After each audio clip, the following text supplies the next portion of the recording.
Here's Brody Brazil. When you think about placing a bet, there's one spot geographically that comes to my mind first. Las Vegas, Nevada. Obviously. Which is interesting because as it relates to the A's, maybe it's the city of Oakland that should bet on the A's failure in trying to relocate to Las Vegas. What do I mean by all that? This is kind of a deep and complicated thought. It's going to take some explanation, so do me a favor, hang with this video as long as it takes to understand the big point here. What I need to do to begin is set up the entire backstory to remember how this all unfolded. This is a significant portion of it. The A's actually swung first, so to speak. April 19th, 2023, they announced that evening a binding deal they had with the owners of the Wild Wild West casino site. This is west of I-15. This is west of the Strip, 45 acres, something like that. That was the initial plan. Probably about a month before the Tropicana deal was then announced, and this one was unbound, if it was binding to begin with. But the A's obviously did that. They made their maneuver. They said to Oakland, we are done working with you. We're ceasing our negotiations, which was interesting and frustrating, right? Because then the city of Oakland and Mayor Sheng Tao turns around and says, all right, well, we're doing the same. We're not going to be used as part of your leverage play here. We're not trying to keep working with you either. So now you've got kind of this standoff. But again, it's important to know, and remember, the A's are the ones that made that declaration first. The city of Oakland quickly responded. Now, this was all apparently with the two sides just days away from having a high-level summit with the A's negotiator included, their mediator, as part of the process of trying to come together still on Howard Terminal. So this all turned a 180 so quickly at the end of April 2023. But meanwhile, in the months that have passed since then, and it's crazy that we're 9-10 months removed. We're almost a year removed from that. But this entire time, the clock has been ticking down on the A's lease at the Coliseum. After 2024, there's nothing contractually that says the A's can continue playing there. They had a 10-year agreement and arrangement at the Coliseum, which is expiring, and reportedly, there have been zero talks between the A's and the authorities that be, most specifically the Joint Powers Authority, in creating a new lease or opportunity for the team to stay there. There's also been the A's official and documented visits to Sacramento and Salt Lake City and some speculation about Summerlin, Nevada, as temporary places the team might land as soon as 2025. So again, going back to the conversations about staying at the Coliseum past 2024, it just does not seem likely. In fact, what seems obvious, but really never said between either side, is that there's a flat-out stalemate going on here.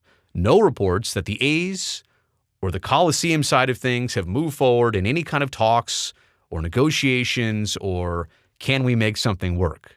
Now, it's not to say that something like this quickly couldn't happen. It's not impossible. It just hasn't been worked on by either side. And maybe from the A's side, if they really are desperate about leaving Oakland, then I'm not sure that they really want to go back and have this conversation as their first choice. And for Oakland's sake and Alameda County's sake and the Joint Powers Authority, if they really are being left by the A's and they want to move forward on this site, then maybe they're not interested either. Maybe hard feelings are also included as part of this. But you can see how these two sides are kind of at the awkward spot about even potentially coming together and having this conversation. But what if, all right, here's kind of the payoff of the video.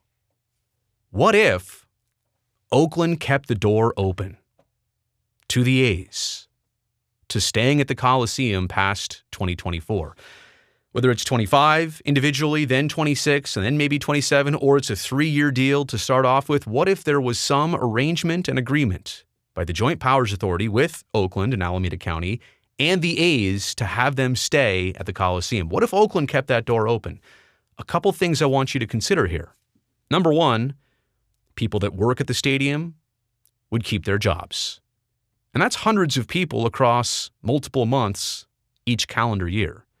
This is a significant part about the A's departure. I've talked about it before. It's not just the team and the players and the fans. This is the livelihood of some who work at the Coliseum. So instantly, that stays.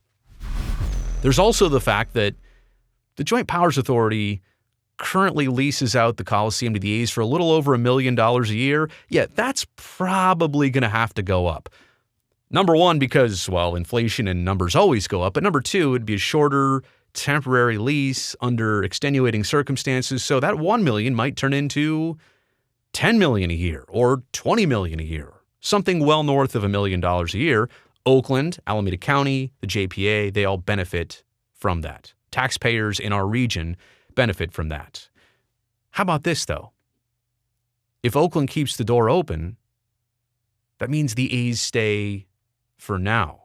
And here's where we get into the idea of Oakland betting on a Las Vegas failure, or even a stall, or even something that just halts the entire move to Las Vegas. And I understand there are some screaming at their screen right now saying, well, wait a second, it's been approved and there's a land deal and there's public funding.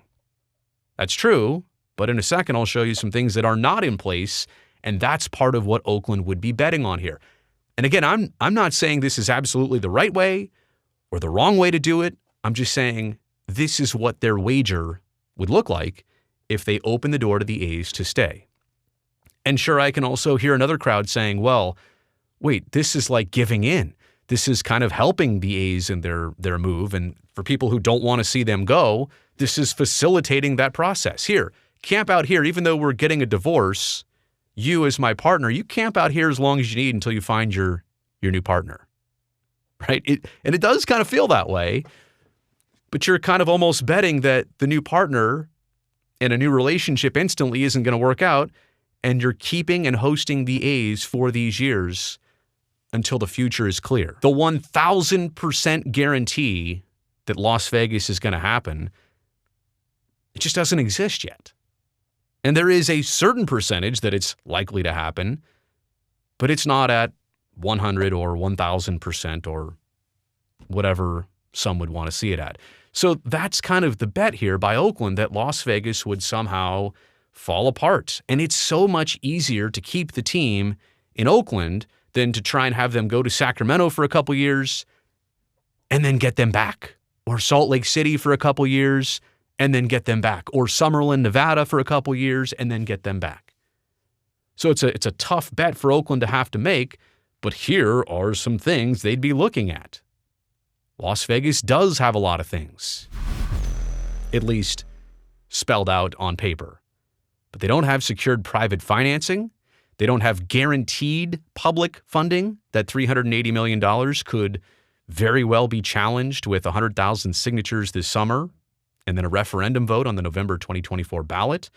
There are no local investor agreements, at least publicly yet. I'm talking about a casino buying into the A's ownership. I'll do another video on that in the near future. Why hasn't that happened yet? And maybe that's not the interest of the A's, but you'd think it would be beneficial to all parties to have somebody down there as part of the ownership in some way, shape, or fashion of the team. But that has not happened yet. There's obviously no public design or renderings made available. There's no development agreement with the Las Vegas Stadium Authority. There's no plans by Bally's for the other 26 acres of the site. There's also no confirmation that Bally's, the company that is part of the Tropicana Hotel and demolishing it, there's no official word that they're still ready to do that. There's no closing date. There's no demolition date for Bally's, and they're still taking reservations for the end of 2024. That hotel should be demolished by August, September at the very latest. So the fully demolished Tropicana, that's not a thing yet either.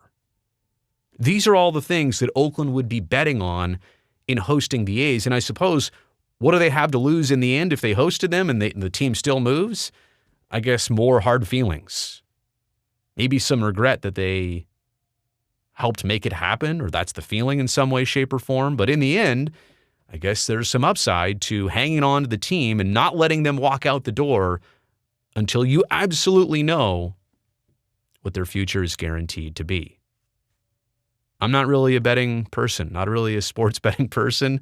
I don't even know that I'm a life betting person. I mean, sometimes you have to make choices based on things you do and don't know, but this is a difficult one for the city of Oakland. Would they actually bet on the A's failure in Las Vegas? You've made it here to the end of the video. You know I appreciate that. Thumbs up down below. Also, don't forget to subscribe to the channel so I can definitely see you back here next time.